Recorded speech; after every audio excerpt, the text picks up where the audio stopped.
A'udzubillahi minasyaitonirrajim. Bismillahirrahmanirrahim. Alhamdulillahirabbil alamin. Allahumma shalli wa sallim ala nabiyyina Muhammad wa ala alihi wa sahbihi ajma'in. Rabbi shrah li sadri wa yassir li amri wahlul 'uqdatam min lisani yafqahu qawli. Allahumma arinal haqqa haqqan warzuqna ittiba'ah wa arinal batila batilan warzuqna ijtinabah. Wahdina lima ikhtalafa fihi minal haqqi bi'idnik. Innaka tahdi man tasha' ila siratin mustaqim. A'udzu bikalimatillahi tammah min kulli syaitanin wa hammah wa min kulli ainin lammah. Muslimin muslimat yang dirahmati Allah. Pertama dan utama, terimalah salam ukhuwah daripada saya. Assalamualaikum warahmatullahi wabarakatuh. Selamat kita bertemu sekali lagi dalam sesi kita pada kali ini. Pada sesi kali ini kita nak kupaskan hadis yang ketujuh daripada kitab Umdatul Ahkam karangan Imam Al-Maqdisi rahimahullahu ta'ala. Kalau pada sesi yang lalu kita dah bahaskan tentang bagaimana menyucikan daripada najis anjing. Kalau sekiranya ada jilatan anjing ataupun kita tersentuh anjing yang basah, maka Nabi SAW mengajarkan kepada kita tentang cara membersihkan, menyucikan daripada najis tersebut, iaitu dengan 7 kali basuhan. Salah satu basuhan adalah dicampur dengan tanah. Maka pada kali ini, pada sesi kali ini kita nak lihat kepada hadis yang ketujuh mengikut urutan kitab Umdatul Ahkam karangan Imam Al-Maqdisi rahimahullahu ta'ala. Saya ingin bacakan terlebih dahulu nas hadis ini dalam bahasa Arab sebelum kita kupaskan syarahkan hadis ini. Hadisnya berbunyi, An Humran Maula Uthman bin Affan radhiyallahu an, annahu ra'a Uthman radhiyallahu anhu da'a biwudu'in فأفرغ على يديه من إنائه فغسلهما 3 مرات ثم أدخل يمينه في الوضوء ثم تمضمض واستنشق واستنشر ثم غسل وجهه 3 ويديه إلى المرفقين 3 ثم مسح برأسه ثم غسل كلتا رجليه 3 ثم قال رأيت النبي صلى الله عليه وسلم توضأ نحو وضوء هذا وقال من توضأ نحو وضوء هذا ثم صلى ركعتين لا يحدث فيهما نفسه غفر الله له ما تقدم من ذنبه. Yang artinya daripada Humran, hamba Uthman bin Affan radhiyallahu an mengatakan dia pernah melihat Uthman radhiyallahu anhu meminta dibawakan air wuduk. Lantas Uthman radhiyallahu anhu menuang air daripada bekasnya pada kedua-dua tangannya. Dia basuh kedua-dua tangannya itu 3 kali. Kemudian dia masukkan tangan kanan pada bekas untuk mencedok air dengan tangannya, lalu berkumur, memasukkan air ke dalam hidung dan menghembusnya. Selepas itu dia basuh wajahnya 3 kali, begitu juga kedua-dua tangannya sampai ke bahagian siku sebanyak 3 kali. Selepas itu dia mengusap kepalanya. Akhir sekali dia membasuh kedua-dua kakinya 3 kali.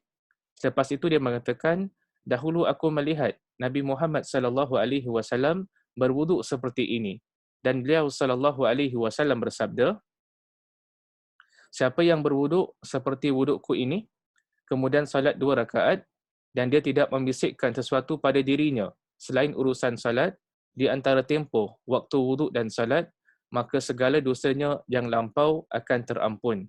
Hadis yang diriwayatkan oleh Imam Al-Bukhari dan juga Imam Muslim. Di dalam hadis yang panjang ini, kita nak keluarkan beberapa pengajaran daripada hadis ini. Hadis ini mengandungi banyak sangat pengajaran. Jadi kita nak pecah-pecahkan hadis tersebut.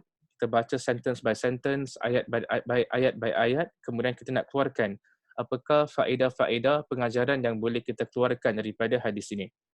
Jadi pada permulaan hadis tadi disebutkan daripada Humran, hamba Uthman ibnu Affan radhiyallahu an mengatakan dia pernah melihat Uthman radhiyallahu anhu meminta dibawakan air wuduk. Jadi Uthman ibnu Affan radhiyallahu anhu, iaitu khalifah yang ketiga, beliau pernah meminta bantuan untuk dibawakan air wuduk. Dibawakan air wuduk kepada Uthman ibnu Affan radhiyallahu an. Jadi di antara pengajaran yang pertama yang boleh kita raih daripada hadis ini, kata para ulama kita adalah dibenarkan, dibolehkan untuk meminta bantuan ketika kita mengambil wuduk. Kita minta bantuan orang untuk datangkan kepada kita bekas, untuk menghadirkan kepada kita bekas yang mengandungi air untuk mengambil wuduk tidak menjadi masalah, kerana pernah dilakukan oleh Sayyidina Uthman ibnu Affan radhiyallahu anhu, khalifah yang ketiga.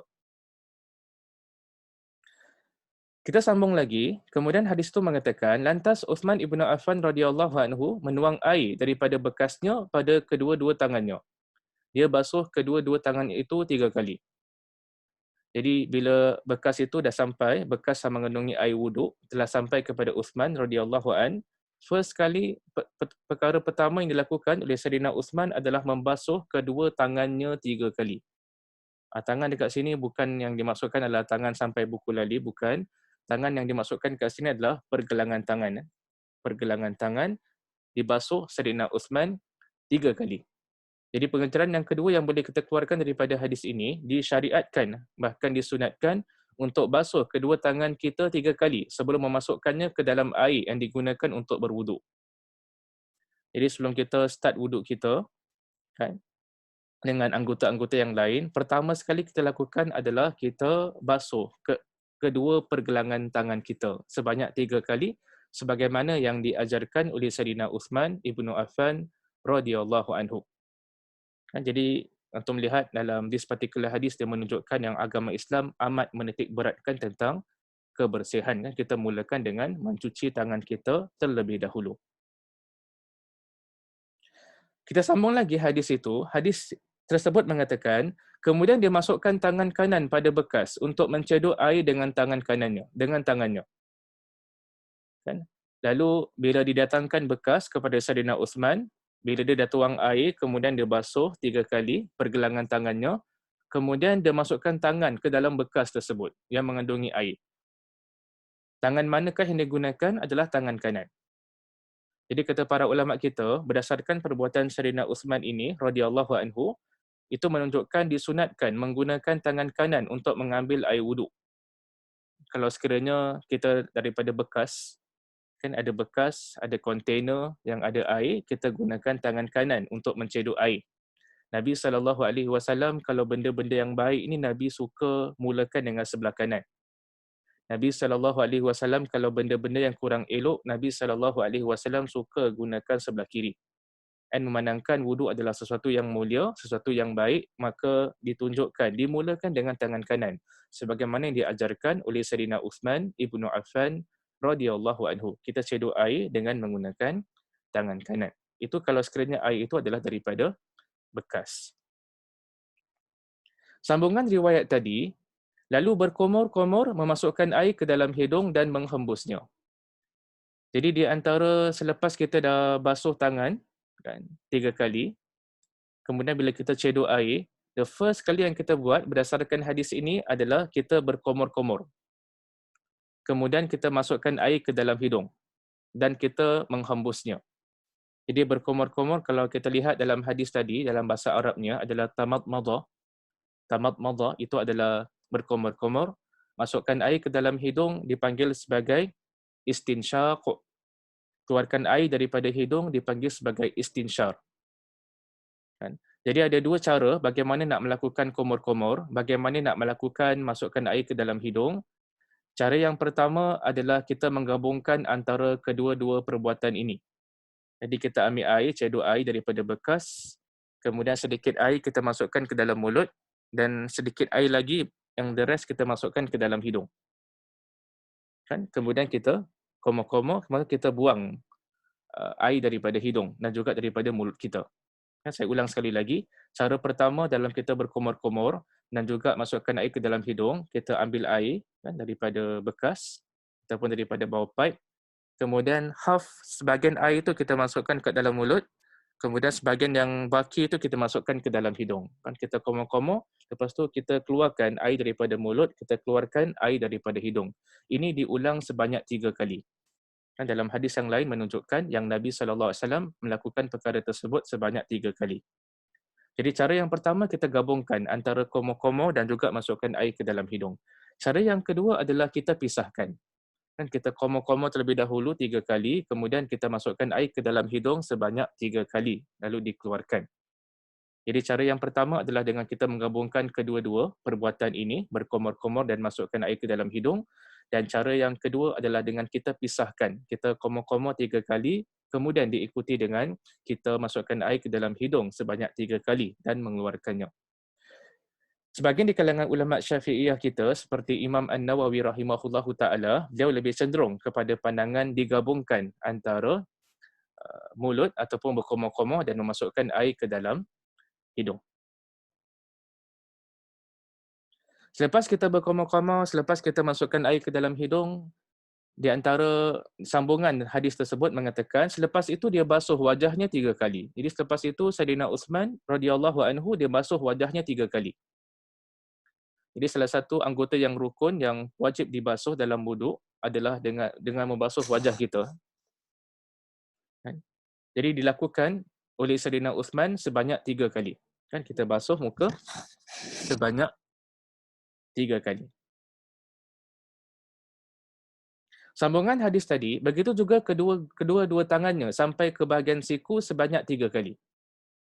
Kan? Jadi lepas dah basuh muka banyak 3 kali, kemudian kita basuh pula kita punya tangan, kan, keseluruhannya daripada jari jemari kita sampailah kepada siku kita, kan, maka dibasuh sebanyak 3 kali. Tangan sampai ke siku, kan, kita akan dimulakan dengan tangan kanan terlebih dahulu, kita basuh sebanyak 3 kali, kemudian diikuti dengan tangan kiri pula hingga ke siku, dibasuh sebanyak 3 kali. Sambungan riwayat tersebut, selepas itu dia mengusap kepalanya. Jadi selepas dah basuh tangan, step yang berikutnya, langkah yang berikutnya adalah kita mengusap kepala ataupun kita sapu kepala.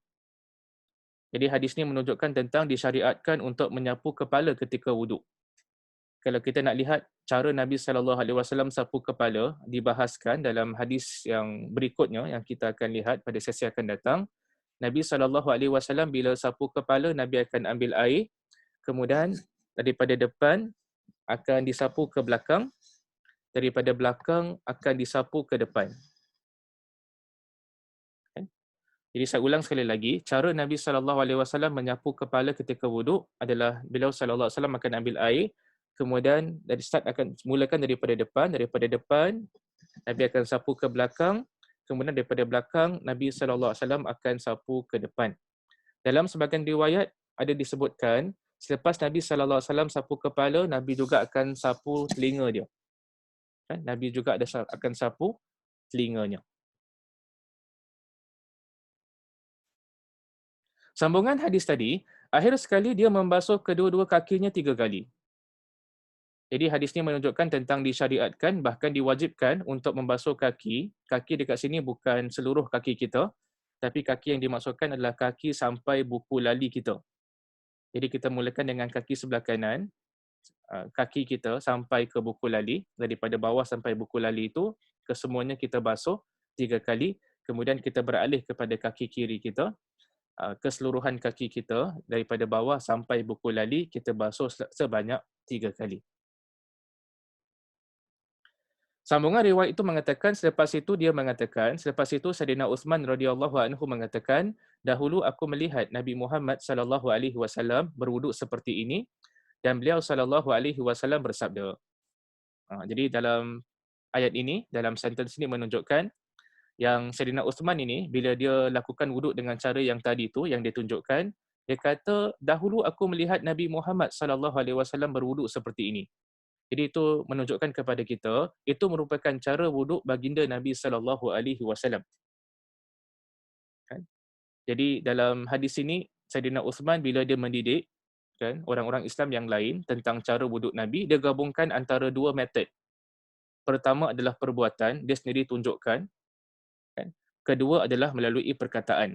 Jadi cara Saidina Uthman mendidik orang-orang Islam tentang wuduk ini adalah dia gabungkan antara 2 pendekatan, perbuatan dan juga perkataan. Jadi apa kata Nabi SAW sebagaimana yang disebutkan oleh Saidina Uthman, siapa yang berwuduk seperti wudukku ini, kemudian solat 2 rakaat. Kemudian solat 2 rakaat. Jadi berdasarkan perkataan ini, kemudian solat 2 rakaat, kata para ulama kita adalah disyariatkan, adalah disunatkan Bagi orang Islam, selepas mengambil wuduk, kita mendirikan solat selepas wuduk sebanyak 2 rakaat. Sambungan riwayat mengatakan, dan dia tidak membisikkan sesuatu pada dirinya selain urusan solat, di antara tempoh waktu wuduk dan solat. Jadi kata para ulama kita, berdasarkan ayat ini, dia menunjukkan salah satu sebab kesempurnaan salat, salah satu sebab salat itu menjadi sempurna adalah bila hati kita dihadirkan. Kita menghadirkan hati kita. Maksudnya adalah kita tak sibukkan memikirkan tentang benda-benda yang lain, kita hanya fokus tentang urusan salat. Maka segala dosanya yang lampau akan terampun. Jadi hadis ini kata para ulama kita, kalau kita mengambil wuduk dengan cara yang sempurna, sebagaimana yang ditunjukkan oleh Sayyidina Uthman ibnu Affan radhiyallahu anhu, kemudian diikuti dengan kita mendirikan solat 2 rakaat selepas itu, akan diampunkan dosa-dosa kita. Jadi sebagian ulama mengatakan dosa-dosa yang dimaksudkan dekat sini adalah dosa-dosa kecil akan diampunkan oleh Allah Subhanahu Wa Taala. Manakala dosa-dosa yang besar memerlukan kepada taubat kepada Allah Subhanahu Wa Taala. Jadi sebagai rumusan, kita nak kongsi dengan antum, kita recap sekali lagi bagaimanakah Sayyidina Uthman mengambil wuduk, bagaimanakah Sayyidina Uthman radhiyallahu anhu mengambil wuduk, yang dia lihat sendiri Nabi SAW mengambil wuduk. Pertama sekali adalah kita mulakan dengan basuh kedua tangan kita. Tadi kita katakan kita mulakan dengan tangan, iaitu sampai pergelangan tangan sahaja, kita basuh 3 kali. Kemudian kita ambil air, kemudian kita koma-koma dan masukkan air ke dalam hidung dan menghembuskannya. Jadi kata Imam Nawawi, cara yang lebih tepat, wallahu ta'ala alam, adalah dengan mengambil air, masukkan sikit dekat dalam mulut, masukkan yang baki ke dalam hidung, kita koma-koma, kita keluarkan daripada mulut, kita keluarkan daripada hidung kita ulang sebanyak 3 kali. Kemudian kita mengambil air, kita basuh muka kita sebanyak 3 kali. Kemudian kita basuh tangan kita, tangan kanan kita hingga ke siku sebanyak 3 kali. Kita basuh tangan kiri kita hingga ke siku sebanyak 3 kali. Kemudian kita sapu kepala kita daripada depan sampailah ke belakang, kan? Dan daripada belakang sampailah yang ke depan. Dalam sebagai riwayat hadis yang lain mengatakan kemudian kita sambung dengan sapu telinga kita. Kan? Kita sapu telinga kita. Kemudian dibasuh kaki kita daripada bawah sampai buku lali, kaki kanan terlebih dahulu sebanyak 3 kali, kemudian kaki kiri kita sampai buku lali, daripada bawah sampai buku lali sebanyak 3 kali. Kemudian kita solat 2 rakaat. Jadi apakah kelebihan kalau kita melakukan the complete step sebagaimana yang ditunjukkan dalam hadis Uthman ibnu Affan radhiyallahu anhu ini adalah insya-Allah akan diampunkan dosa-dosa kita yang lalu. Jadi sampai di sini sahaja yang kita nak kongsi dengan antum, cara wuduk yang ditunjukkan oleh Sayyidina Uthman ibnu Affan radhiyallahu anhu yang beliau pelajari daripada Nabi sallallahu alaihi wasallam. InsyaAllah pada sesi akan datang kita akan lihat kepada hadis yang berikutnya daripada kitab Umdatul Ahkam. Sekian daripada saya pada sesi kali ini, kita akhiri dengan Assalamualaikum warahmatullahi wabarakatuh.